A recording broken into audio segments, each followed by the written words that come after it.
Hai guys, welcome back to my YouTube channel. Balik lagi bersama gue Rahmat Praida.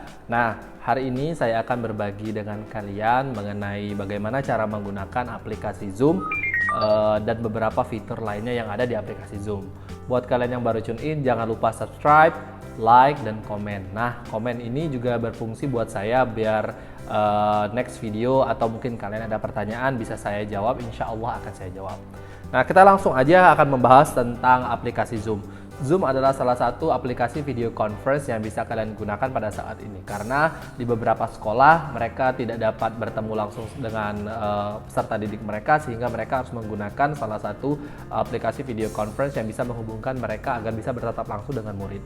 Nah, pada beberapa orang mungkin pada menggunakan aplikasi Zoom akan sedikit rumit. Nah, di sini saya akan menjelaskan bagaimana cara menggunakan aplikasi Zoom dan beberapa fitur yang ada di dalamnya. Oke, kita langsung aja.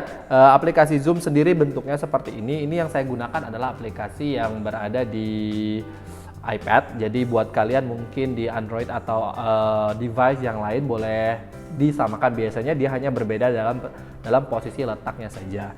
Nah, dalam bentuk iPad di sini udah sign in. Buat kalian yang belum sign in bisa di sign up dulu terlebih dahulu, daftarkan pakai Google account kalian ataupun Facebook kalian. Setelah itu baru di email nanti akan masuk dari di sana nanti konfirmasi data kalian, atau kalau kalian masih bingung bagaimana cara masuk ke aplikasi Zoom, kalian bisa cek di video saya di YouTube saya yang kemarin. Nah, di sana sudah saya jelaskan bagaimana cara masuk ke aplikasi Zoom. Nah, di video kali ini saya akan tidak lagi membahas bagaimana cara sign in dan cara registrasi di aplikasi Zoom. Di sini saya akan kasih tahu kalian bagaimana cara menggunakan Zoom itu sendiri. Nah, untuk home awalnya adalah di sini terdapat home, terdapat chat, terdapat meeting untuk kita bagaimana membuat meeting yang bisa diikutin orang, kemudian ada kontak orangnya, kemudian di sini ada setting untuk meeting, kontak, chat general, dan yang lain-lain. Nah, sekarang saya akan ajarin misalnya kalian menjadi host atau orang yang memulai video conference, maka kalian akan pilih new meeting.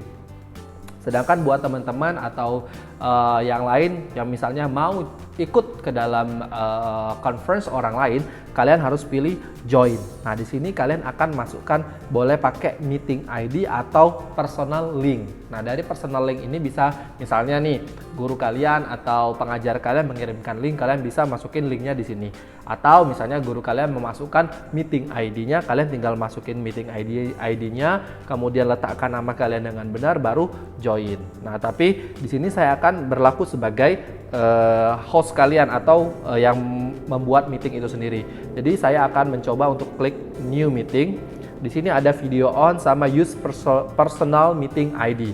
Kalau kalian nggak klik di sini, maka dia akan mash up sendiri meeting ID-nya. Jadi saran saya buat yang guru-guru atau para pengajar yang memang mau konsisten pakai ini terus, lebih baik menggunakan use personal meeting ID. Jadi muridnya tinggal join aja. Kemudian kalian klik start meeting. Nah, di sini akan ada proses menunggu meeting kalian. Jadi meeting kalian akan diproses di sini tergantung dengan cepat atau lambat, itu tergantung dengan koneksi internet kalian. Maka kita cek lagi di sini pada saat di home di new meeting itu ada switch camera. Exactly, it's for you use your front camera atau back camera. Jadi ini tentang pilih aja kamera mau atas atau mau depan atau mau belakang. Kemudian di sini ada profile, yang di atas lagi ada bar yang atas itu ada mute, itu buat kalian. Kemudian stop video itu buat stop kalian. Kemudian ini ada share content, nanti saya akan jelaskan. Kemudian ini partisipan, ini untuk mengecek siapa aja yang sudah ikut di meetingnya kalian. Kemudian more ini adalah untuk chat, kemudian meeting setting, untuk virtual background.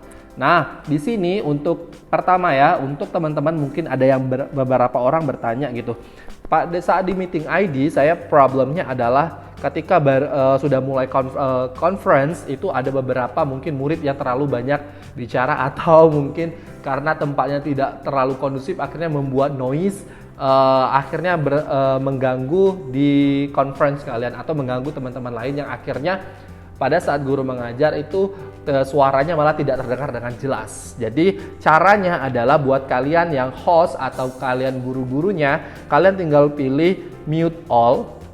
maka di situ akan muncul all and new participant will be mute. Nah, di sini kalian allow participant unmute themselves, ini kalian klik. Jadi di nolkan, jadi kalian tinggal pilih mute all. Nah, di sini kalau kalian misalnya tidak allow atau kalian allow, maksudnya kalau di allow itu ada centang birunya ya. Kalau tidak dicentang biru, maka kalau dicentang biru mereka akan bisa menghidupkan sendiri mikrofonnya. Jadi ketika kalian minta mereka diam, terus kalian stop, mungkin ada anak yang lebih aktif, akhirnya dia unmute sendiri. Nah, di sini caranya kalian harus allow partisipannya kalian stopin, akhirnya mereka itu jadi tergantung sama gurunya sendiri. Jadi bapak ibu yang pegang kendali atau yang hostnya yang pegang kendali, muridnya mau berbicara atau tidak. Nah, itu gunanya untuk mute atau unmute all. Sedangkan nanti ketika bapak ibu ingin anak-anaknya berbicara, kalian tinggal unmute all. Ya, unmute untuk berbicara, mute untuk mematikan. Nah, itu sendiri khusus buat yang partisipan. Selanjutnya, kalian juga bisa sharing konten yang akan saya kasih lihat. Sini sharing konten kalau di iPad akan muncul screen, photos, iCloud Drive, Box, Dropbox, Google Drive, Microsoft OneDrive, website URL, exactly, bookmark sama whiteboard. Kalau biasanya sih kalau untuk pembelajaran atau untuk conference itu lebih cukup sebenarnya pakai whiteboard atau sharing screen. Atau misalnya nih, Bapak Ibu sudah punya filenya sendiri, bisa pakai iCloud Drive. Nah, jadi kalau di sini ada iCloud Drive itu seperti kayak galeri kita yang memang khusus ya, bukan galeri umum. Kalau di iPad bukan galeri umum. iCloud itu sudah kita sambungkan ke iCloud-nya, bukan galeri yang umum. Nah, di sini bisa masukkan presentasi. Ini saya nggak pilih presentasi karena nanti akan munculnya sharing session-nya akan muncul presentasi kayak gini. Nah, di sini yang pegang kendali adalah gurunya. Nanti boleh minta muridnya untuk menjawab pertanyaan dan lain-lain di sini. Kemudian kalau sudah selesai kita stop share aja. Kemudian misalnya nih, kalau Bapak Ibu belum menyiapkan materi pembelajaran, Bapak Ibu juga masih bisa menggunakan whiteboard. Kemudian di sini bisa seperti yang namanya whiteboard ya, bisa menjelaskan seperti papan tulis. Bapak Ibu bisa menulis apa saja dan bisa meminta anak-anak juga untuk merespon tulisan kalian. Nah, itu untuk yang bagian whiteboard. Sedangkan untuk screen sendiri ini saya nggak play karena nanti screen ini akan dia akan transfer kita ke layar utama dari iPad kita. Jadi ketika kita buka galeri atau kita meng-play sebuah presentasi menggunakan Keynote, maka yang akan muncul adalah presentasi Keynote tersebut. Di sini saya nggak play karena sekarang saya sedang melaksanakan screen recording karena akan crash dengan screen recording. Nah, jadi itulah beberapa fitur yang bisa Bapak Ibu gunakan. Sebenarnya video conference ini yang paling penting adalah gurunya siap dalam pembelajaran, menyiapkan materinya, konteks apa yang mau disampaikan, dan bagaimana sistem dalam mengajarnya. Jadi yang paling penting adalah gurunya udah tahu nih, kira-kira saya mau mengajar apa, materinya apa saja, ada quiz apa sajakah, dan bagaimana cara saya menghandle murid-murid saya. Nah, itu yang paling penting pada video conference. Jadi sepertinya itu aja yang bisa saya sharing tentang penggunaan aplikasi Zoom. Kalau misalnya masih ada pertanyaan nih, Bapak Ibu masih ada pertanyaan yang masih ada, kayaknya gimana nih Pak caranya, atau mungkin lupa, boleh tulis di komen di bawah. Nanti insya Allah akan saya respon. Sampai jumpa di video selanjutnya. Bye!